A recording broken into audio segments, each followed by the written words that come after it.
And by the way, I have started the meeting officially just so people can know that, there's not something wrong with the link. So we've had 3 former presidents of Poland speak to the club. We've also, including Which ones?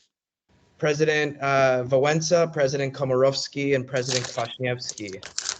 And President Wałęsa we brought to UT in person, and we had 500 people there.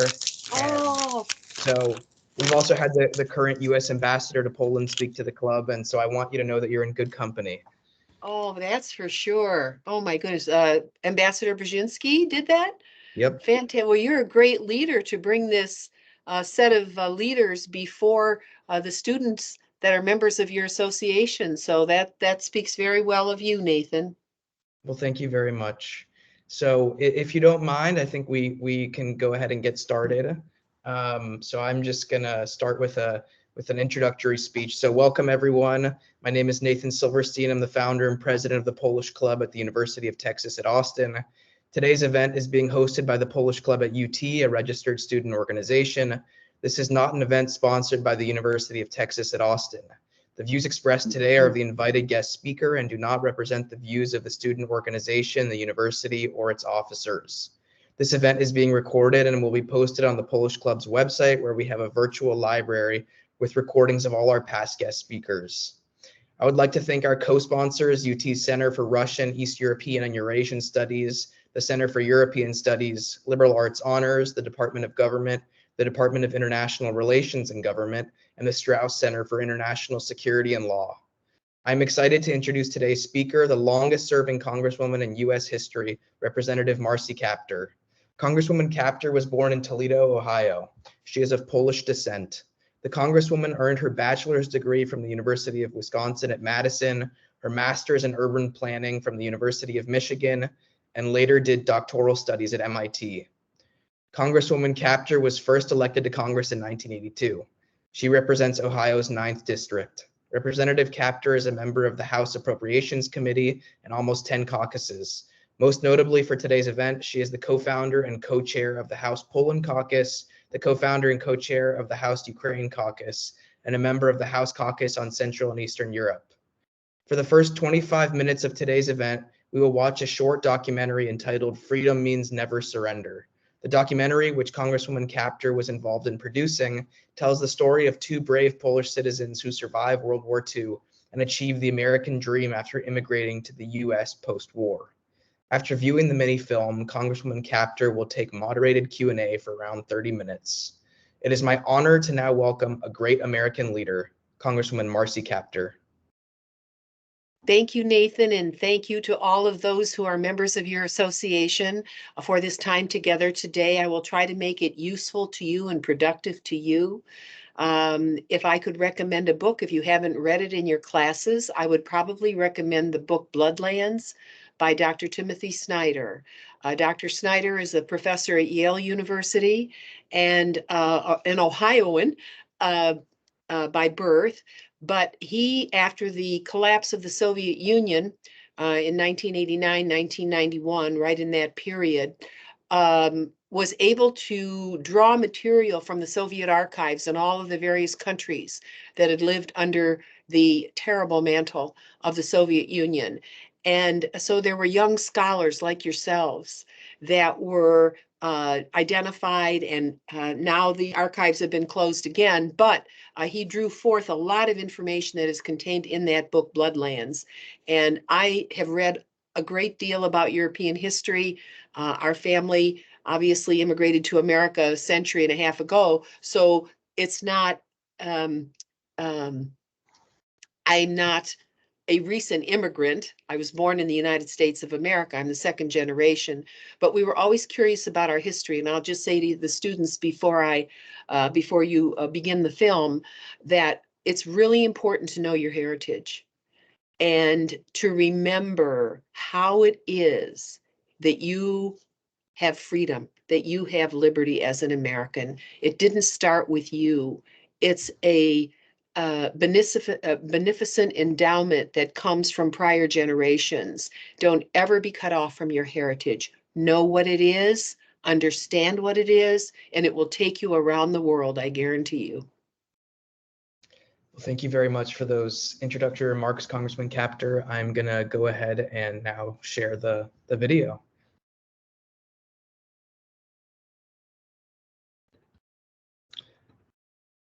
And Congressman, if you could just let me know if it's coming through loud and clear, the video. I'm going to start playing it now. Right.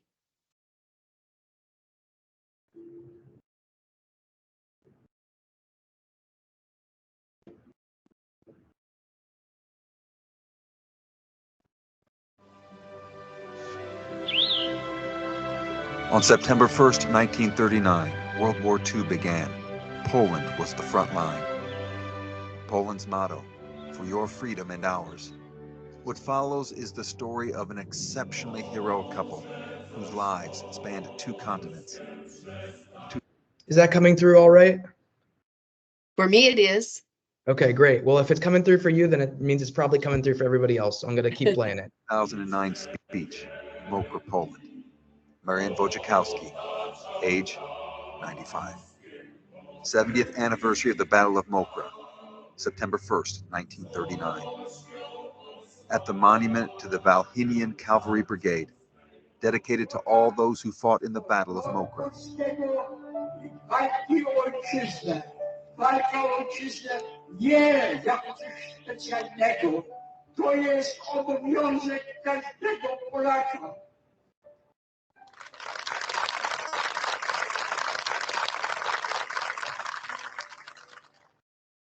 In 1918, to rebuild a war-torn Europe, President Woodrow Wilson advocated for a free and independent Poland.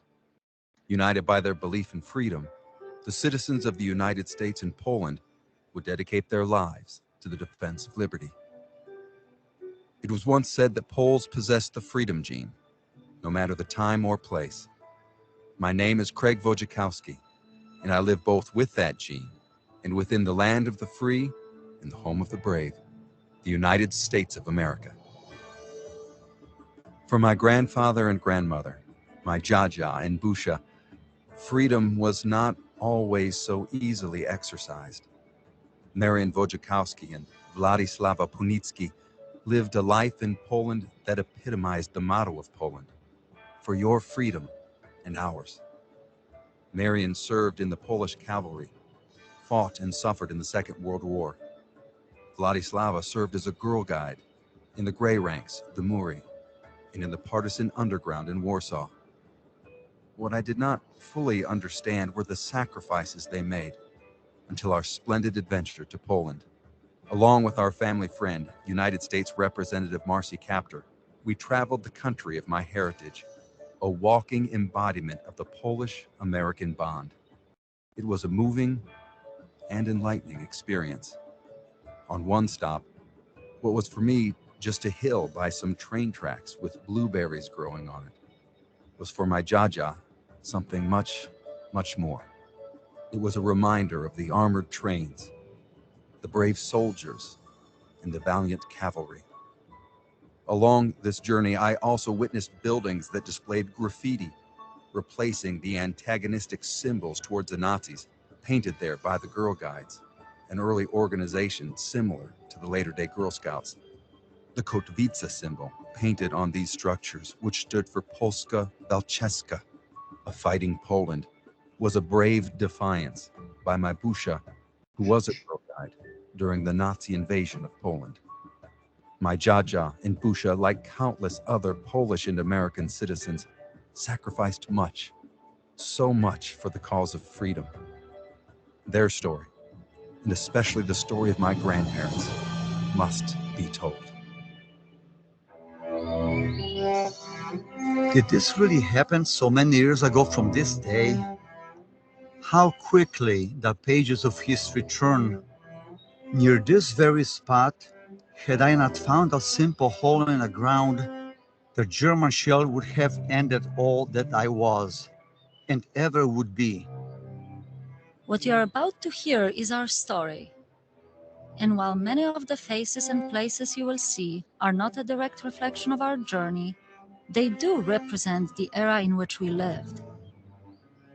We were simply ordinary people in an extraordinary time. My name is Marian Wojciechowski. My name is Władysława Poniecka. Freedom means never surrender.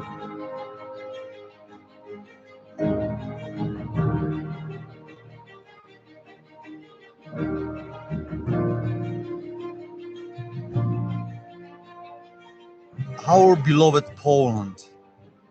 Near the end of the 18th century, the Polish state faded as the nation of the world and was partitioned among Prussia, Austria, and the Russian Empire.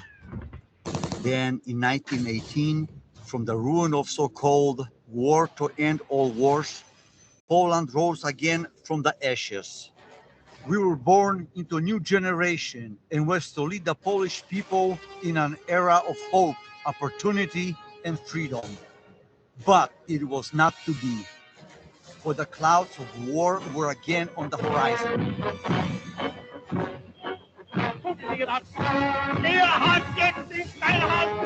Frieden oder Krieg, er will als jeder Frieden angeboten akzeptieren und den Deutschen endliche Freiheit geben. Oder wir werden diese Freiheit entholen.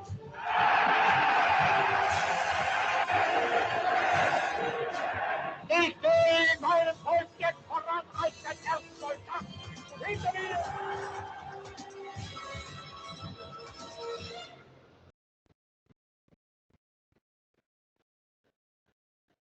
I look back on my life as a young girl, enjoying scouting, and then having to use the skills I learned in this peacetime organization to becoming an active partisan in 1940 in Warsaw. My daily life turned to merely surviving in a terrifying society that did not respect the people of Poland. I became a 19-year-old woman that used anti-Nazi leaflets and correspondences as a member of the Grey Ranks, Szare Szeregi, to do my patriotic duty. I came from the poor farming community in Poland called Polaniec, on the same soil where American Revolutionary War General Tadeusz Kościuszko was known to reside. I earned money tutoring during my high school years so I could attend the Warsaw School of Economics.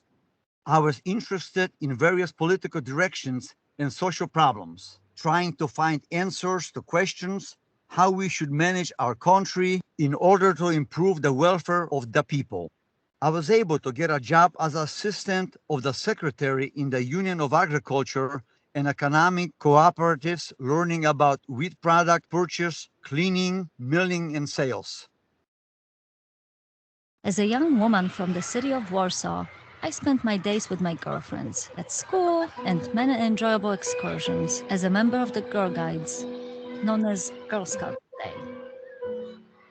I had wonderful parents and your typical brothers.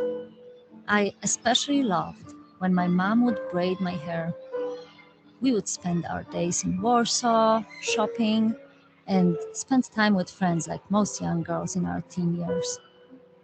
In the months prior to September 1st, 1939, I was an aide at the Institute of Deaf and Mute Children, but I did not imagine that it would not be long before I would be practicing the oath I took as a scout years ago and be delivering bread to the needy and using my first aid skills on people that needed my care.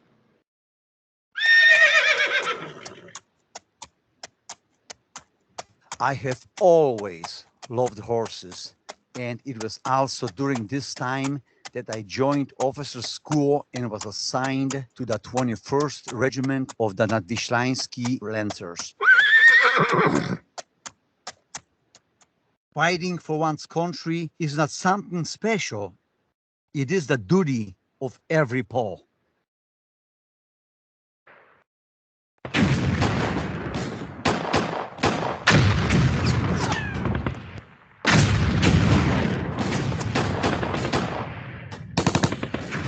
The Germans were to the west and the Russians were to the east.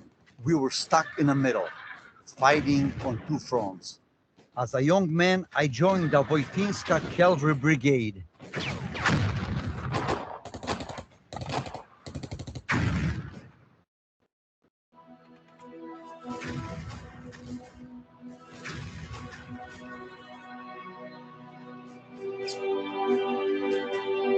While history praises our battles, the combined juggernaut of the German and Russian armies were too much for the brave soldiers of Poland. Hundreds of thousands of Poles, soldiers, and civilians were deported to labor camps in Russia, forced to suffer inhumane conditions. Many Poles would die under Soviet rule. This was a dark time for Poland.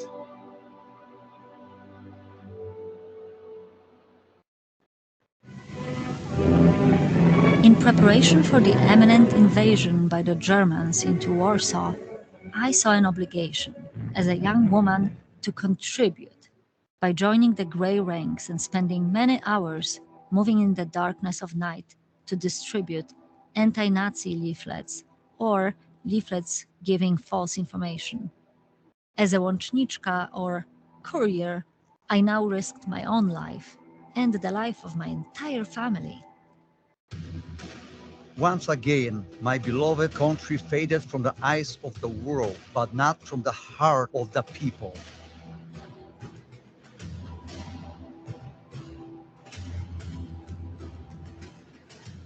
My order was, bury the ammunition, give the horses and uniforms to the peasants, change into civilian clothes, march home, and await further orders. The resistance had begun.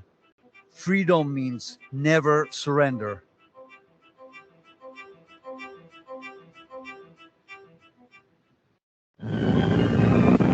In Warsaw, like many other cities in Poland, the resistance meant risking being caught by the Gestapo.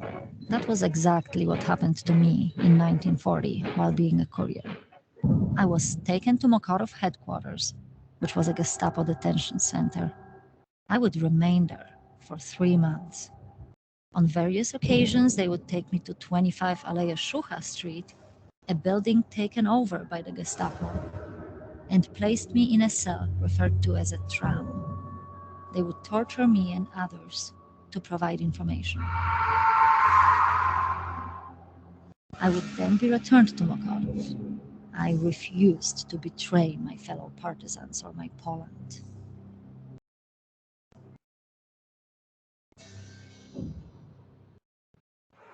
While secretly part of the resistance as a young Weimar, I continued to work at the Union of Agriculture and Economic Cooperatives, now under the German authority.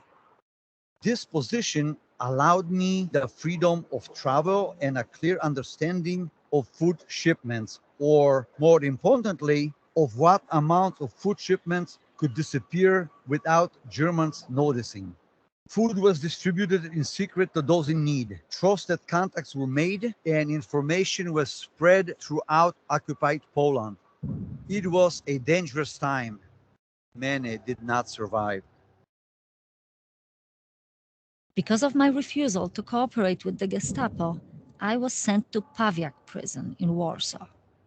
Again and again, I was tortured on a regular basis for not providing information. This torture lasted 21 months. My defiance toward the questions directed at me only made me more determined to never surrender and relinquish my freedom as a Pole. In 1942, I was assisting a reconnaissance operative. A member was captured and later executed, but letters addressed to me fell into the hands of Gestapo. When one ends up in the hands of Gestapo, death could be considered a better alternative to the pain and suffering they inflicted. I was beaten so thoroughly that after finishing, they threw me into a cell completely disabled. But for all the weakness of my body, my spirit was never stronger. I would not give up, my fellow Poles. Freedom means never surrender.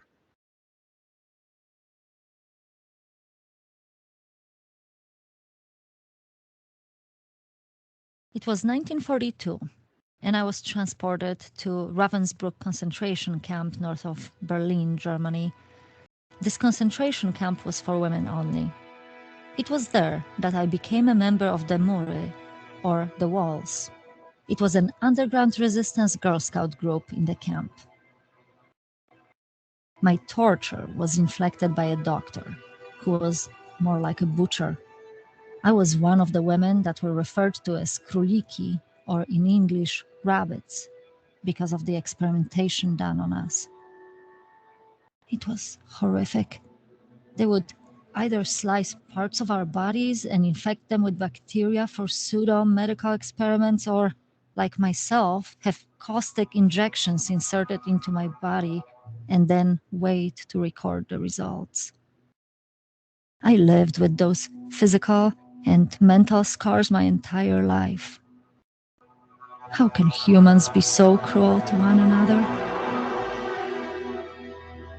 As a member of the Mury and a subtroop of that called Cementy, which stood for the cement that helped hold the walls together, I helped many of the women too weak to care for themselves, because we only had each other.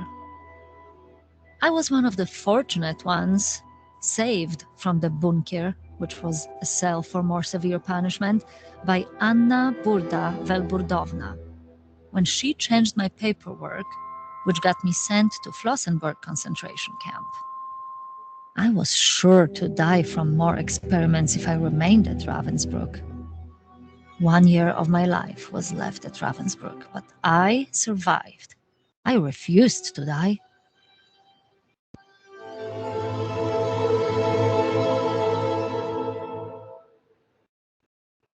Auschwitz, Gross-Rosen, Büttnitz, all concentration camps, all hell on earth. Through small miracles, too many to count, Almighty God helped me in these oppressions, and I survived.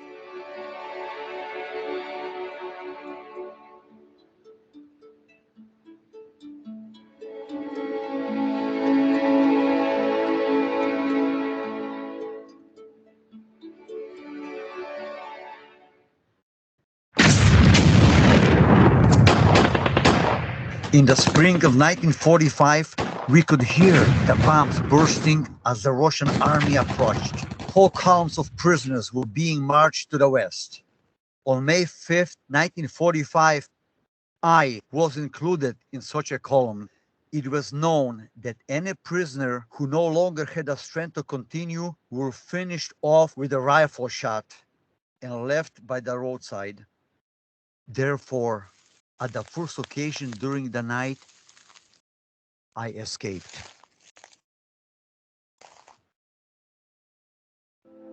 Refusing to die, I arrived at Flossenburg. I left Ravensbrück, where 92,000 women died, to this subcamp, where before the end of the war, 33,000 more of us would die. I knew the war must be coming to an end by the uneasy demeanor of the guards. I was part of the group that was selected for a death march to New Rollo, a different subcamp of Ravensbrück. As I walked along with the other women, anyone that lagged behind was killed by the Nazi guard. I was not going to give them that pleasure of watching me die. Myself and a few other women waited for the right moment and broke from the lines and escaped before we would get to Wszekary in Czechoslovakia. After much hiding and running, I finally stepped onto free soil in Hamburg. I arrived in the displaced person camp run by the United States Army. I immediately wanted to join the effort to rebuild a war-torn world. I became a lieutenant in the Polish Guard companies, coordinating with the American Army in Germany. I also served as a leader in a Polish and international refugee organization.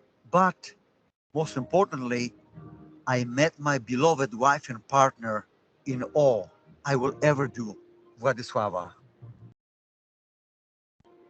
Never giving up hope that I would one day find peace in my life, myself and the other women were hiding in a barn in the village of Wszekary. We were discovered and liberated by a Polish US soldier from Texas. We were taken to a displaced persons camp in Germany, and my new life began. when I met this wonderfully kind man, Marian Wojciechowski. The year was 1945. It is from this point forward that I will no longer be an I, but rather a we. Our young daughter Marianne, Hania, was born in the displaced persons camp in Aschenberg, Germany. She was named after Anna Burda, who changed my paperwork at Flossenburg. Then, in 1950, with our young daughter Marianne, we boarded the USS Bletchford and set sail for America. Our names written at Ellis Island marked a new chapter in our history, and though we had a new home, we would never lose our beloved Poland. We settled in Toledo and embarked on the life we sacrificed ourselves for. We traded our weapons and leaflets for words of Polish pride and identity. These words were printed in the American Echo, a newspaper dedicated to embracing the Polish spirit that we were part of in Toledo. In 1957, we were naturalized as United States citizens, and now we're a family of two nations. We proceeded to use our experiences to promote Toledo as a community that welcomes everyone. I was even informally known by many Toledoans as the godfather of the Old West End for administering programs to support the area's urban renewal. For me, I work to revitalize and invest in our communities. All the while, we led Polish organizations to cultivate Polish traditions and support our brave homeland. You see, our American dream was to continue to fight for Poland's total independence and secure her freedom from Russian tyranny. And in 1989, 44 years after being occupied and brutalized by the Soviets, our dream came true. Poland became free. Our beautiful family grew, adding two boys, Lucian and John, as brothers to Marianne. Yet I never forgot what enabled me to survive those horrible 5 years. I reunited with other surviving scouts, harcerki, and was elected commander of the Polish Girl Scouts in the USA. I taught Polish language classes and wrote about my survival in Poland.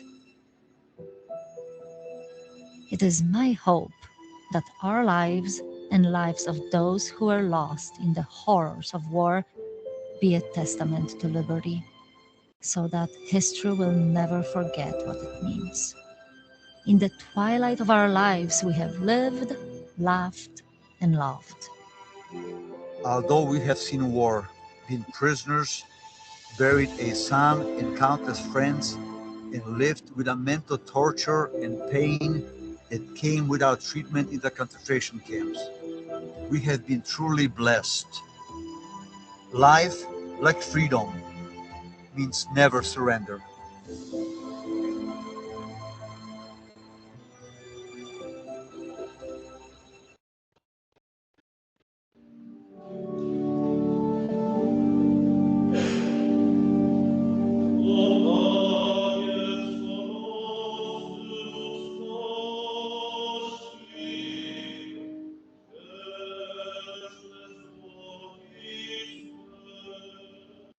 My Busha passed away in 1992, followed by my Jaja in 2011.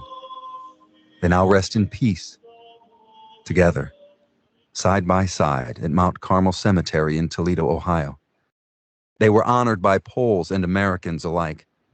Eternally, they are a symbol of the unity among the righteous. They never stopped giving back to the freedom they earned and loved by helping others. One should never forget the warmth and kindness they shared with others, even though the hardships took a toll on their memories, caused by the flashbacks of torture, pain, and suffering. As the Book of Wisdom reads, "The souls of the just are in the hand of God, and no torment shall touch them. For if before men indeed they be punished, they shall be greatly blessed, because God tried them and found them worthy of himself." Busha and Jaja are the bravest couple I will ever know, even though they now rest with the just and the worthy. Their legacy will live on in all of us forever.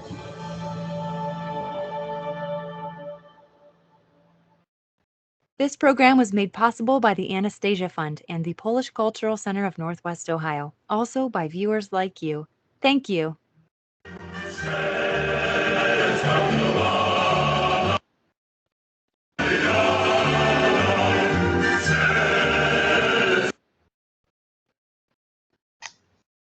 Well, the remainder of the credits are available online, but for the sake of time, I think we're gonna go to the Q&A section of the program, unless Congresswoman Kaptur, if you have anything you want to add. I mean, in my opinion, a very moving film.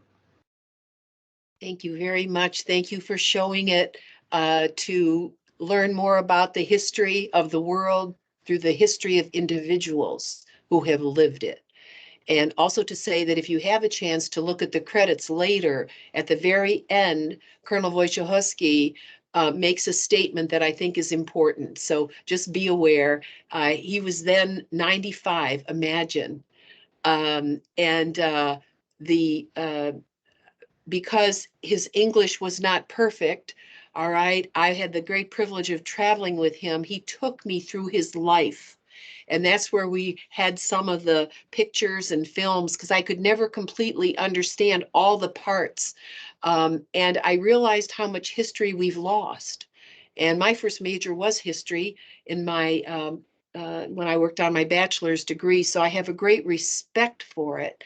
And I realized how, for this part of the world, Central Europe, how much of the history was lost because of the people who lived it.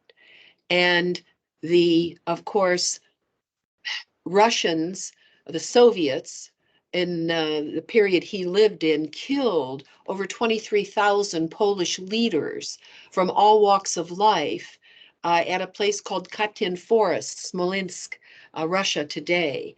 And so I realized the historical gap, because they weren't there. The intellectuals weren't there. You can even tell this couple had more education than most, but their lives were shattered, and they had to restart in a foreign land where they didn't command the language, and that was so hard to do. So they maintained their sanity, but the history of that part of the world is so much of the precious stories have been lost, and there are many museums in Poland now and adjoining countries that try to save the pieces, the shards of history. And for the Jewish community in Poland, the same was true. There are some people who consider themselves Polish Jews. There were others who were Jewish who lived in what was called the ghetto in those days. Poland was the only country in Europe that allowed the Jewish people to have a body of law, to have their own governance structure. You can read all about that. But the point is, 3 million Polish Christians, 3 million Jews living in Poland, some Polish Jews, some Jewish citizens were obliterated. So all those stories, all of that history, gone. And Poland has had to create museums. There are many beautiful museums in Poland now trying to understand the history. It took me almost 50 years to get this information just on this one couple. Because every time, for example, the father would speak with me, unfortunately, his daughter would then tell me that he would have terrible nightmares. So even to produce, he had to give so much of himself to try to tell the story. They were shocked that I would even be interested in their story. I'm their representative. I'm their representative to Congress. And to understand the stories of these families touched me to my very heart. So I just say to you, as young people in our country, as future leaders of our country, pay attention to history, pay attention to your place in it. You obviously have this club in Austin, Texas. Your congressman in Austin is Congressman Lloyd Doggett of Texas. You might have him invited to a ceremony and show him this film, because we have to educate the American people about the role of Poland in the contemporary world. So this is a basis. This is a way of understanding how you connect to the broader world of which you're a part. And there are millions of stories like their story. Most will remain untold. So what I did, working with at the national level with General Mark Milley, who retired as the chair of the Joint Chiefs of Staff of our government, of our Department of Defense, about 2 years ago, I traveled to Poland with him and with a large contingent of our people from our country, along with Ambassador Brzezinski, and we initiated something called Liberty Road. This film and the stories of 6 people that I've represented, a Jewish businessman, Philip Markowitz, a nurse in my community, Elizabeth Frankowski, we turned over to the Museum of the Warsaw Uprising 6 stories of individuals who had begun their life in Poland and whose families, fortunately, or these individuals saved some of their stories, and we turned it over to the Museum of the Warsaw Uprising. And we created something called Liberty Road, and that museum is now stop 1 on Liberty Road. And the idea was that Americans like yourselves who have an interest in Poland or history because of your family, that you would restore the stories of your family to that museum, and that we would begin to have a collaboration in the new generation of young people from Poland and young people from our country who can tell the stories of their families and make that a part of the history. So know that that exists. We have a formal agreement that was signed with the Museum of the Warsaw Uprising. So if you manage to travel there or study there, this is just good to know about. And the reference in the film to something that occurred at Połaniec, Poland, with Tadeusz Kościuszko. When he returned from America, he helped win our American Revolution, all right? When he returned to Poland, he wrote the first declaration for the freedom of the serfs because of what he had observed in our country with the system of slavery. So there's a great bondage between the United States and Poland in terms of the advancement of freedom on the face of the earth. And so that Połaniec Declaration in Poland is very, very important. And as the film states, when it was written, 3 adjoining empires erased Poland from the map of Europe for 125 years. So Poland has fought for its freedom as hard as the people of our country that threw off colonialism and have tried to build a nation from the shreds of former regimes. So I just thought I would point that out to you as a very important historical restoration that to this day remains to be enlarged upon. Thank you. Well, thank you very much, Congresswoman Kaptur, for all that you've done for Polish-American relations and to preserve this very important history and often painful history. So I'm now going to transition into the Q&A section of the program, and many of our attendees today had the opportunity to submit questions for you. And so I'm going to start off with a few more personal questions, if that's all right, just about your work. For example, how has your Polish heritage influenced your work in Congress? As the film states, and this was Lech Wałęsa's statement, and you mentioned he was one of your speakers, there's something about being Polish that embeds deep in your heart a complete dedication to liberty. And so I never knew I would be a congresswoman. I'm the first person in my family ever to graduate from high school and then from college. This is the story of many Polish Americans who came here, their ancestors with nothing. And so it comes from a long heritage of understanding the sacrifice for liberty. My family, we have many veterans going back to World War I. I had an uncle who fought in White Russia against the Bolsheviks. in the U.S. Marine Corps before World War I. I had an uncle who fought in World War I, an uncle. All of our relatives were in combat. And so I come from a family that suffered for liberty. And that shaped me in ways as a young woman in our country back when I was going to school. There weren't many women in Congress. I never really thought I would be in the Congress, but my heritage shaped me. And a deeper understanding of what had been, and it isn't like our parents talked about this or our grandparents talked about this. They survived it. And I think that had a tremendous influence on me in ways that I didn't even fully understand when I was your age. And I went on to be relevant. And then when I was in college and had the privilege to go to college, John Kennedy was president. And when he made his inaugural address, he said, "Ask not what your country can do for you. Ask what you can do for your country and what together we can do for the freedom of man." That's what he said. I remember that. It influenced me in college a lot.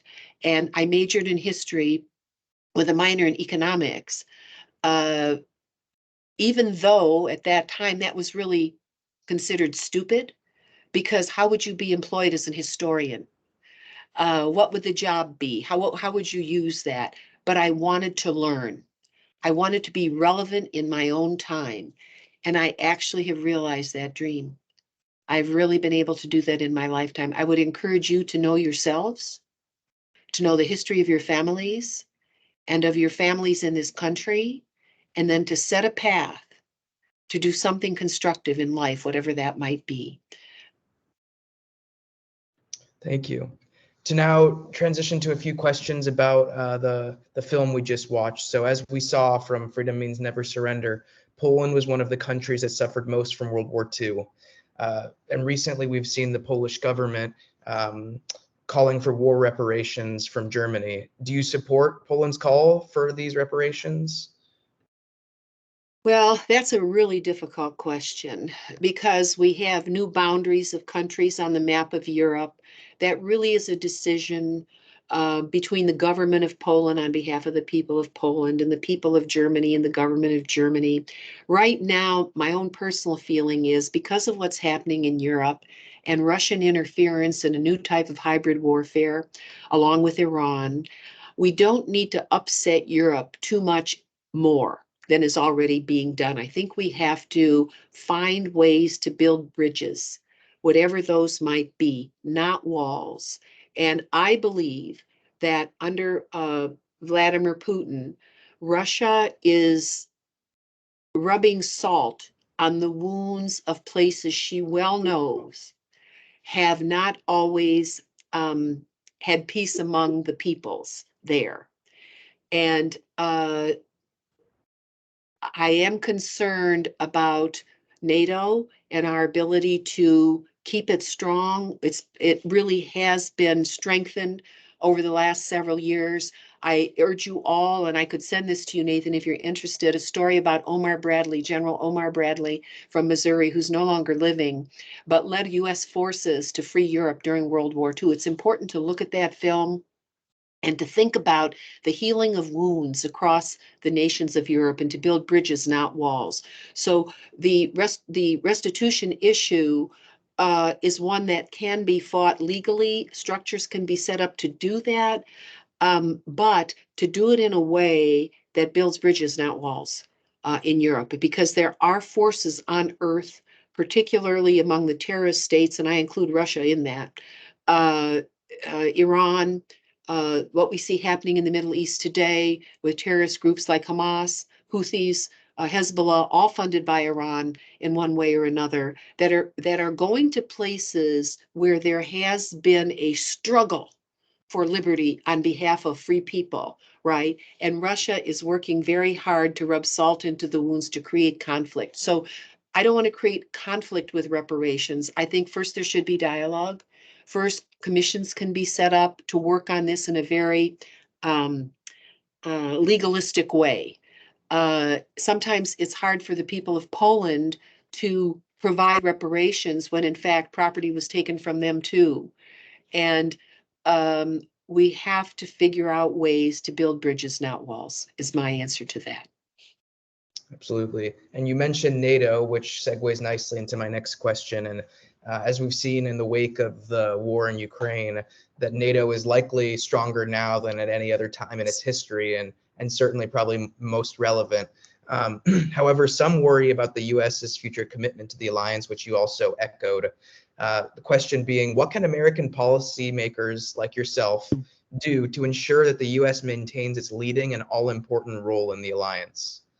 Well, the most important thing is to elect Americans who will serve in our Congress, who will support America's hard-fought wars to achieve NATO and to achieve what this nation has led globally since the end of World War II. That's why I recommend the film on Omar Bradley. I'll have to make a note to myself to send that to you. And the context in which NATO was created out of the ashes of World War II. We have some members of Congress, shockingly, who do not support NATO. They do not support the United States' role in the world as the leader of the free world. And it is a moment of disbelief for me that we could even have Americans who run for office who believe this. In Texas, you have I'm a Democrat, but you have a Republican, Mike McCall. You should have Mr. McCall address your group, Congressman McCall. He is an excellent member of Congress, and I don't serve on the committees that he's on, but he and I both have a similar perspective on the critical role America must play in the defense of our closest allies in Europe, including Poland. When I recently visited Poland and I was in Rzeszów on the eastern side of Poland, I saw the American, because Poland is a member of NATO, that was a great moment when Poland became a member of NATO along with all the other Soviet republics that fell so that the people could grow into a life of liberty. And this doesn't happen overnight after what had happened in so many of those countries. I could see the US provided to NATO Patriot missile batteries all along the border of Poland. That is the scrimmage line for liberty in Europe today. Ukraine is fighting for her freedom. She is fighting so hard in Poland. You should be so, as Americans, so proud of her and look for ways to help her. Individual groups that are collecting items to distribute through Poland into Ukraine. As young people, think of a way that you can be helpful, even if it's sending school supplies in the classes that you're in, pens, paper, I send books, I send all kinds of things, shoes that Americans maybe have cast off because they didn't like the color or something and they're brand new, to find ways to send to Ukraine seeds so they can plant their gardens and feed their people. Can you imagine planting between shelling the shells that have fallen all over Poland and the landmines, or excuse me, over Ukraine and the landmines that are there? They're fighting for liberty, and NATO cannot directly go into Ukraine because Ukraine is not a member of NATO. She wishes to accede to NATO, but a promise was made to Ukraine many years ago in something called the Budapest Memorandum. You ought to read that. That Budapest Memorandum said that if Ukraine would free herself of nuclear weapons, she would be protected. We are not doing that. The world is not doing that. Russia violated the Budapest Memorandum, and frankly, we have some members of our Congress who are wavering in our commitment to Ukraine right now. So we have to strengthen that. And politically, you should pay attention to who's running for office, obviously, and you should support those who believe in a strong NATO and believe in this NATO alliance that has been won at such a great price of human life.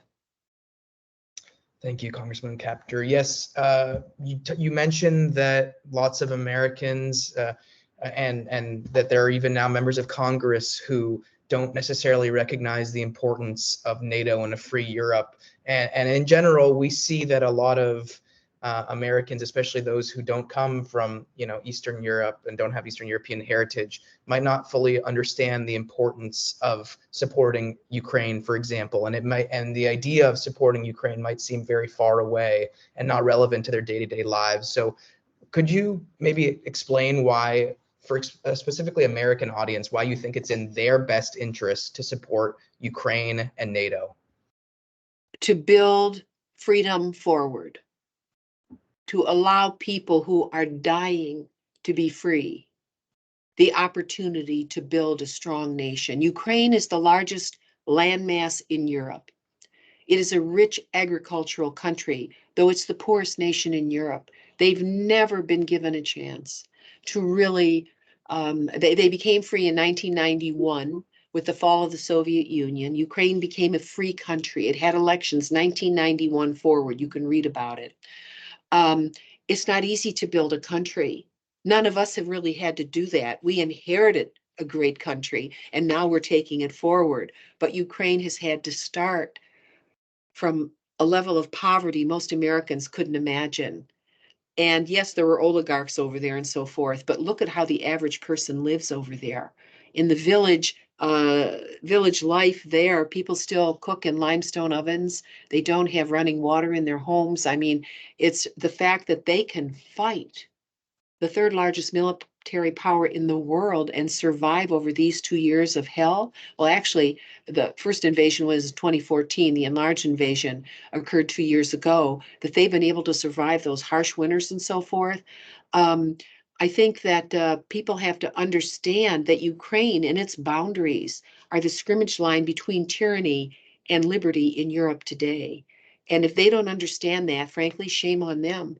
But we need to make it understandable. And you know how we do that? We do that through people like you. There are Ukrainian Americans in Texas. Get them to come on social media and talk about what it was like to live under Soviet repression and Soviet tyranny. What was that like? Let them tell their personal stories. This is really critical. And the American people love liberty. They don't know about Ukraine. They don't speak the language. And just as with the couple whose film we looked at just now, when the Ukrainians came to our country, those that are here who fled, for example, they don't tell their stories. They're too busy surviving here, learning the language, trying to feed their families, trying to get a job. But their stories, their struggle, Americans would identify with that struggle. So something you could do would be to find 1 or 2 Ukrainian American families in Texas, maybe at your university, let them tell their story. You could connect to Ukrainian universities. Lviv, there is Lviv University in Western Ukraine. There's also Kiev Mohyla, the finest educational institution at the university level in Ukraine. Arsenal and missiles fell just about a mile from it this week. And those are the best scholars Ukraine has. You could do internet connections if that's something your university could do and could help with and could let people tell their stories, not just of the bombing that's happening and of the drones that are coming in, and the people aren't leaving, they're staying through this hell that they are living, but to talk about what it's like to live under Russian rule. They know, and that is what they are trying to free themselves from. I completely agree with you, and Congresswoman, I don't know if you know, but when our former vice president of the Polish club was actually a Ukrainian student here at UT who was born and raised in Ukraine, and some of his family is still there.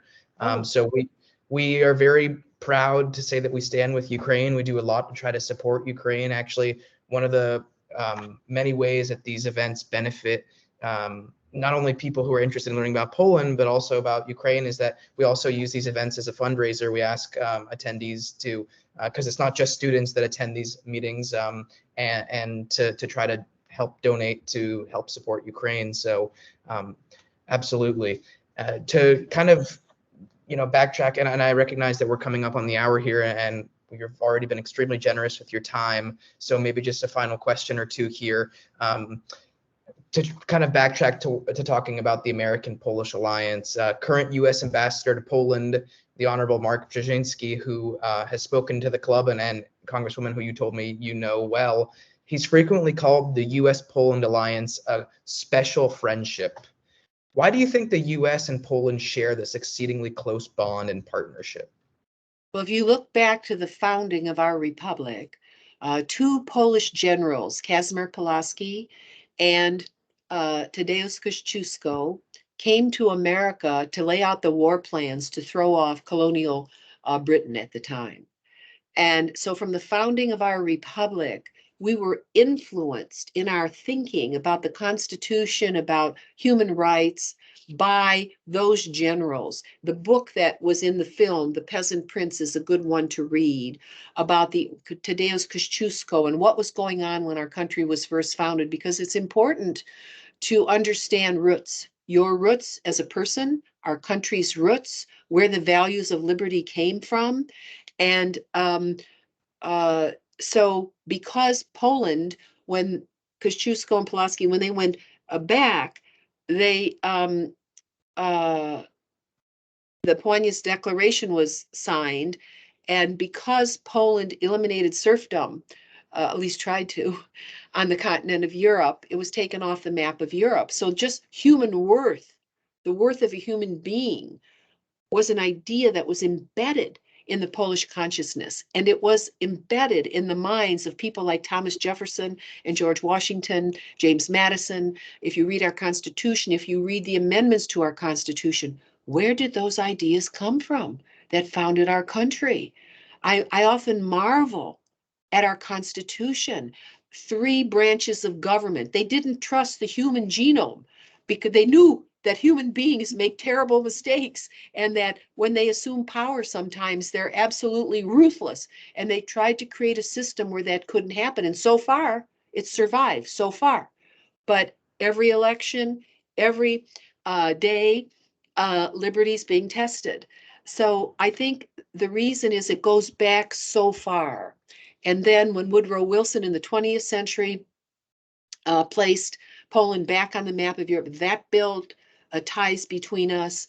And obviously our struggle during World War II, Poland remained an unfinished work. And then from 1946 until 1989, our country was utterly committed to helping to throw off the Soviet Union and to allow these nations that had been left unattended since World War II to access to the free world.